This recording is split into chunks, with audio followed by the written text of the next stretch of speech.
Anthony Davis can score, rebound, and clearly pass, too. Davis had 9 assists to finish one shy of a potential second triple-double in 3 games, and the Lakers overcame Luka Doncic's triple-double to beat the Dallas Mavs 127-110 last night. LeBron, meanwhile, had 25 points, 8 rebounds, 8 assists to help the Lakers win their 4th game in 6. LeBron, however, guys, a little distracted post-game. Watch this. Steady diet of, plays, whatever they'll get a rhythm for that. So it's good. Pull it. Sorry. Pull it. Shoot it. Oh, good pass.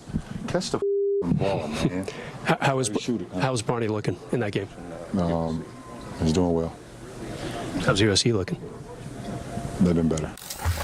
Shoot it. As long as we make shots for them, then teams will stop doubling them. So it's our job to make sure we're in the right position. Shoot it.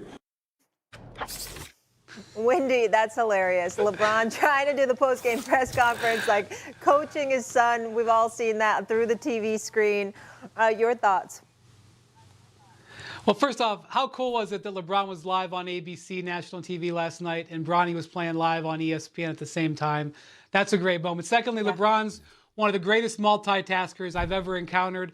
Molly, I once saw him doing an interview like exactly that. I was there at the postgame where he's discussing the game eloquently, and he looks up and sees another game that is not involving his teams in the NBA and accurately predicted what late game play the other team was going to run to win the game and correctly called what defense the team should be in. He's got this ability to see a lot of different things at once. Yes, he does. Yes, he does. Yeah. Absolutely. You're right. That is such a cool moment. I didn't even realize that the ABC and ESPN was happening at the same time, him and his son. And Wendy, maybe we'll see them play together in a couple of years. We'll see. But let's focus on the Lakers now. So after back-to-back wins against good teams, is this success sustainable, would you say? So maybe. And I know that's not the strong answer that you'd like to hear, and the Lakers would like to hear a stronger answer. Darvin Ham has been all over the place, trying like crazy, guys, to figure out a way to have this team be competitive offensively.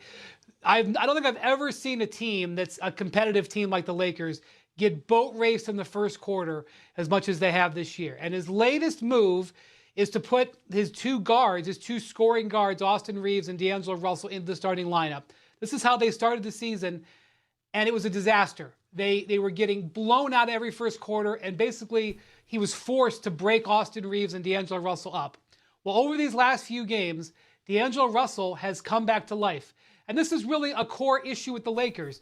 They're one of the biggest things that's important with their offense, which is the biggest challenge on the whole roster, is that they are really reliant on D'Angelo Russell to deliver for them. And he is a high variance player in good times. Throughout his career, he can drop 35, he can drop 5. It's all over the place. For the last month, even more, he's been cold. So much so that he got taken out of the starting lineup and was basically, I don't want to make an assumption, but was basically brooding, pouting about it. He also had an injury in there and not talking to the media and hearing his name in trade talks. And then they had to put him back in the starting lineup 3 games ago because of another injury, this one to Cam Reddish.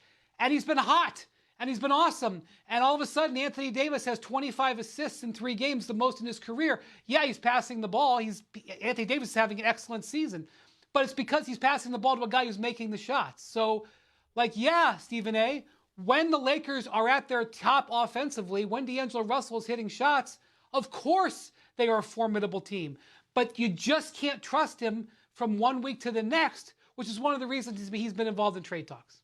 Absolutely. That's the problem. And I've been saying that for weeks. Wendy, I've been saying that for weeks. I'm not blaming it. First of all, Anthony Davis is playing like an MVP candidate. He's playing like a defensive player of the year candidate. He's been lights out. Major props to him, and his durability hasn't been a question mark because he's played damn near every game. He's only missed a few games this year, so give love and credit to Anthony Davis where it's due. LeBron is LeBron, and I don't care when he has an off night or whatever. The man is 39 years of age in his 21st season. He's still averaging better than 25 a game. He's still LeBron. And so for me, when you know that you can rely on those two brothers to do what they are doing, it comes down to you simply doing your damn job, which is why I said, and I announced on national television, if I'm Jeannie Buss, if I'm Rob Pelinka, I grab some of these brothers, I take them in the car around Los Angeles. I make sure the weather's nice, sunshine is not gray skies, clear skies, sun is shining and what have you, and be like, listen, how many places in America is like this? You want to stay here?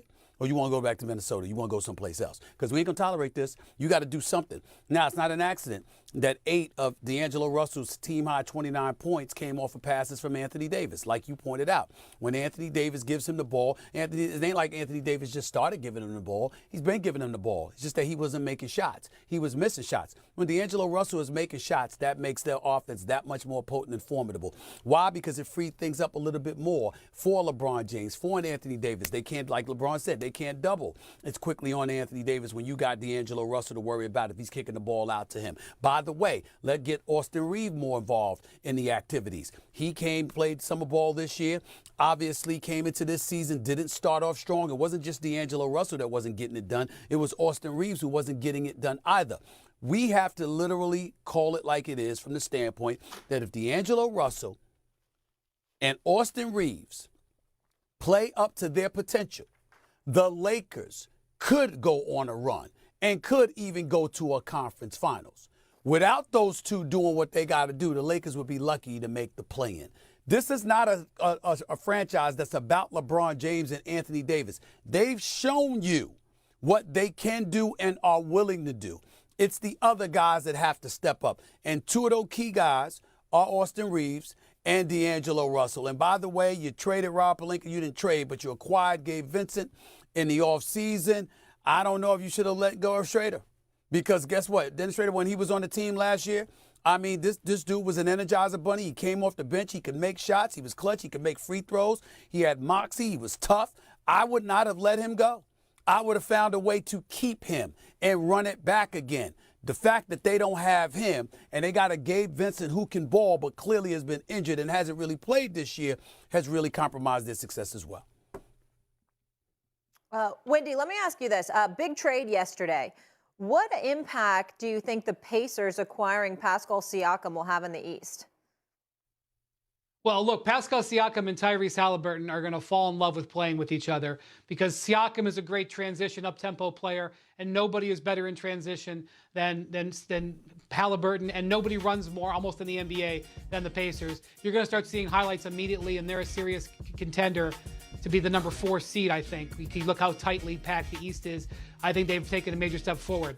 From a league perspective, though, Molly, I think the big takeaway from this is who did not get Siakam. Now, I think the Pacers were in the driver's seat on this all the way, and I think primarily because they have shown an interest in giving Siakam a max contract in the offseason, and I'm not sure that was the case everywhere else, and that made him a more valuable trade piece. But look at a team like the Philadelphia 76ers. That's a team that, had the assets to trade for Siakam. And you add Siakam to the 76ers, especially if they don't touch their core, that's a hugely impactful move. I don't think the Warriors have gotten to the point where they're ready to make that type of move, but Siakam and the Warriors did make some sense. And so, and it's important to realize they made this deal 3 weeks before the deadline. And there's a number of different reasons for that. I think the Pacers want Siakam in-house. They want him in-house when Halliburton comes back from his hamstring injury so they can take off. I think the Raptors wanted to get Bruce Brown, who now could be retraded somewhere else. He's got an expiring contract. But it was also before you could get to the deadline where maybe the Sixers and the Warriors could have gotten involved. I think a shrewd move by the Pacers to close the deal now because that's what people in the league were watching. I don't think Siakam's move will affect the title